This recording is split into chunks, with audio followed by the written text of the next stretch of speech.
You know that moment, the one after the last hard conversation. The room is quiet, but not peaceful. Their face is calm, too calm. Your chest is burning, and you're sitting there trying not to cry while they reach for their keys or their phone or literally anything except you. You look at them and think, how can you be this okay? Did I mean anything to you at all? Why am I breaking and you look untouched? Was I too much? Was I asking for too much? Or did I just love someone who never really let me in? And here's the truth that flips the whole thing upside down. The emotional world of an avoidant person usually doesn't get clearer the moment you walk away. It gets quieter first, and then, for the first time, it starts changing beneath the surface. So no, you're not crazy for feeling confused. You're not weak for still wondering what they feel now. And this is not a sign that you imagined the whole relationship. By the end of this video, you're going to understand why avoidant partners often look fine before they feel anything real, what actually shifts inside them after you leave, and how to stop confusing their silence with the truth. Let's get into it. Most people believe that if an avoidant doesn't chase you, doesn't call, doesn't break down, then they must not care. But the real truth is more complicated than that, and honestly, way more painful. When someone leans avoidant, their nervous system often experiences emotional closeness and emotional demand at the same time. They can love you deeply and still feel overwhelmed by needing, being needed, conflict, repair, and emotional exposure. So when the relationship ends, the first thing their system often feels is not grief, it's relief. Not because you meant nothing, not because they never loved you, not because you were easy to replace, but because the pressure has finally stopped, and their body mistakes that drop in pressure for peace. That's the part most couples never understand. An avoidant person's nervous system is reading threat before their mind can name loss. So what looks like coldness is often protection. What looks like indifference is often deactivation. And what looks like they moved on fast is sometimes just emotion going underground before it resurfaces later. This is not an excuse, and it is definitely not a guarantee they come back. But here's what nobody explains. When safety leaves a relationship, love doesn't always disappear. Sometimes it just goes silent long enough to become unrecognizable. So if you've been staring at their distance trying to decode your worth, stop right there. Their response is about their patterns, their walls, their emotional history, not a clean measurement of how real you were. Here's the part no one talks about. When you walk away, the first change inside an avoidant person is often relief. Not healing, not clarity, relief. Most couples assume that the end of a relationship hits both people the same way, just with different levels of sadness. But most people in relationships do not realize that someone with avoidant patterns often feels closeness as pressure, once conflict, expectations, and unspoken resentment have built up. So when you leave, their system finally says, I can breathe. That doesn't mean they're free. It means they're no longer activated in the same way. There's a difference, a huge one. Because beneath the surface, relief is often just the first layer covering emotions they were too defended to feel while you were still there. It can look like this. The disconnecting version sounds like, maybe this is for the best, we were just exhausting each other. The more emotionally honest version sounds like, everything feels quieter. But why does this quiet feel so strange? That second sentence matters, because that's the beginning of reflection. That's the moment the nervous system starts losing its excuse to stay numb. And when you understand that, you stop mistaking immediate calm for permanent indifference. And this is the one most couples never figure out. Silence is not always absence of feeling. For avoidant people, silence is often how they manage feeling. Most couples read no contact as a clean answer. No text means no care. No reach out means no longing. No emotion means no connection. But most people in relationships have never been taught that avoidant attachment relies on deactivating strategies, shutting down, minimizing, intellectualizing, distracting, staying busy, because feeling too much can feel like losing control. So instead of processing the breakup out loud, they often go blank. They work more, scroll more, sleep with the TV on, talk about the breakup like it was a scheduling issue instead of a heartbreak. And inside, the monologue is often nothing like what they show you.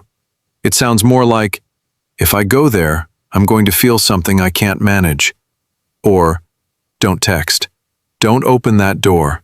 Don't make this bigger than it already is. Real life, this might look like the difference between, there's no point talking about it, it is what it is, versus, I know I sound detached right now, but I'm more affected than I know how to say. That second version is rare, but it's real. And when that kind of honesty shows up, the walls between two people stop feeling like concrete and start feeling like something that can actually come down. This is where it gets really interesting. Sometimes they don't feel you most when you're there. They feel you when you're gone. Most couples think missing someone is just emotional, a memory, a late-night ache, a romantic montage in the brain. But most people in relationships miss the deeper truth. Attachment lives in the body, in routine, in presence, in all the tiny, unspoken moments your nervous system got used to sharing with another person. So when you walk away, your absence starts showing up in ordinary places. The drive home, the empty side of the bed, the meme they almost sent, the bad day they can't tell you about, the coffee order they still know by heart. And here's what changes everything. As long as you were still reaching, they could stay focused on managing closeness. Once you stop, they are left alone with the shape of the space you filled. The disconnecting version looks like them saying, I just need more space. That's all this ever was. The connecting version sounds more like, why do I keep looking at my phone like she's still going to text me? That thought matters, because now it's not about pressure, it's about absence. And when absence becomes real, the relationship stops being an argument in their head and starts becoming a loss in their body. But here's what nobody explains. Sometimes, an avoidant person can access emotion more clearly after the relationship than during it. That sounds backwards, I know, but it happens all the time. Most couples believe that if someone loved you, they would have shown it better while you were still together. And yes, emotionally mature love does need expression.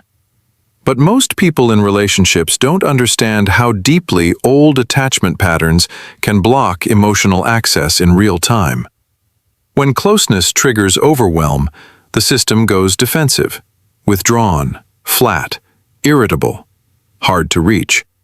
So while you were asking for more connection, they may have genuinely felt flooded, trapped, or emotionally cornered. Not because your needs were wrong, but because their nervous system translated intimacy into demand. Then you leave. The threat drops, and feelings that were buried under defense start rising like air bubbles from deep water. You see this in the difference between, during the relationship, can we not do this right now? You're making everything a bigger deal than it is. After the relationship, in a rare, honest moment, I think I hurt someone who was really trying to love me, and I didn't know how to stay open long enough to receive it. That is not a communication hack. That is not a breakup trick. That is what it looks like when someone finally stops defending against their own heart. And when that happens, you stop feeling like a problem they had to manage and start becoming real to them in a way they couldn't tolerate before. Here's the uncomfortable part. Before avoidant people feel the grief, they often rewrite the relationship. Most couples do this a little. They simplify, they protect their ego, they tell a cleaner story than the one that actually happened. But most people in relationships don't see how strong that pull is for someone who survives by staying emotionally distant. If they can reduce the relationship to incompatibility, drama, bad timing, or you wanted too much, then they don't have to face the more vulnerable truth. The deeper truth is that blame creates distance, and distance feels safer than remorse. So the mind says, she was too needy. He was too emotional. We just wanted different things, even when something deeper is moving beneath the surface. And then, if enough time passes and enough honesty breaks through, the story starts changing, quietly, painfully, into something more like, maybe I kept calling her needy because I felt guilty for how unavailable I was. Or, maybe he wasn't asking for too much. Maybe I just didn't know how to stay present when love got real. That is a brutal shift, but it's a real one. And that's when the breakup stops being a case they argued and starts becoming a mirror they can't avoid. Not more space, not more independence, not the fantasy of having no one to answer to. What unsettles an avoidant nervous system most is often the moment they realize no one is turning toward them anymore. Most couples think avoidant people want distance, period. But that's too shallow. Most people in relationships miss the nuance. Avoidant people usually don't hate connection. They hate the vulnerability, dependence, exposure, and loss of control they associate with connection. They want closeness, but only in doses that don't wake up old fear. So when you stop calling, stop checking in, stop leaving the emotional door cracked open, something changes. The pursuit they once found overwhelming is gone. And with it goes the quiet proof that someone was still there. That's when the internal monologue can flip. Why am I checking if they watched my story? Why does it bother me that they actually seem okay? Why do I miss them now that they're not reaching? You can see it in the contrast. Before, I just need you to back off a little. After real silence, I didn't realize how much of my life had your presence in it until it disappeared. And when that lands, bro, the distance they fought for doesn't feel like freedom anymore.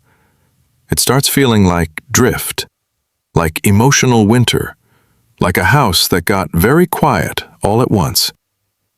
And this is the point that matters most. Missing you is not the same as changing. Longing is not the same as becoming emotionally available. Regret is not repair. Most couples romanticize this stage.